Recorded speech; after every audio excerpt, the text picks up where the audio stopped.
doing? Can we borrow you? Sure. We'll take it. Just a couple. I have a meeting. We'll make it fast. And then I'll be back out in a little bit if you have more. What's going on? Okay. One question about these buyouts. You've been describing it as this effort to get folks to return to work. The union that represents federal workers, though, says this isn't a voluntary buyout. They say this is a purge of people that don't agree with the president. What's your response? That's absolutely false. This is a suggestion to federal workers that they have to return to work.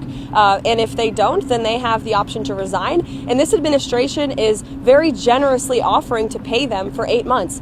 6% of the federal workforce in the city actually shows up to work. That's unacceptable. We're all here at work at the office. There are law enforcement officers and teachers and nurses across the country who showed up to the office today. People in this city need to do the same. It's an overwhelmingly popular policy with people outside of Washington, D.C. The president campaigned on this, and his administration's keeping the promise. Quick question to follow up on that. How much more is it going to cost? Because a lot of the space has now been given away. Leases have expired. New purchases need to take place.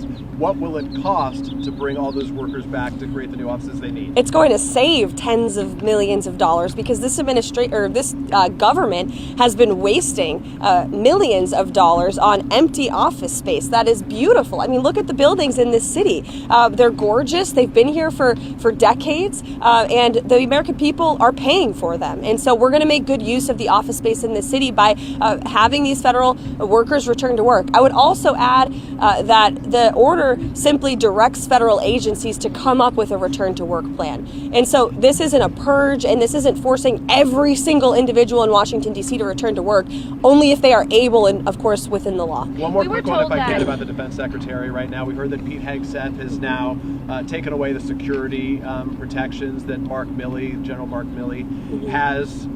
Ahead of his confirmation, Pete Hegseth said that his priority would be focusing on the warriors within the military as his number one priority, not politics. Is this putting politics before the warrior workforce by focusing on what seems to be punitive in the eyes of many critics? No, the first action that Pete Hegseth took when he showed up at the Pentagon was telling that the warriors that work within that building, and most importantly our service members who serve this country in uniform, that DEI would no longer be a part of the United States military. We're focused on lethality, we're focused on strength again, and we're focused on rebuilding our military, which is something we haven't seen over the past 4 years. As for General Milley, the president's position on this remains the same as it does for John Bolton and the other individuals. He doesn't believe that these people should have the right to have security clearances and private details for the rest of their lives. Again, taxpayers are funding it, and the individuals you're mentioning are quite wealthy, I understand, so they can get their own private security if they wish. I had a couple questions just about the freeze on federal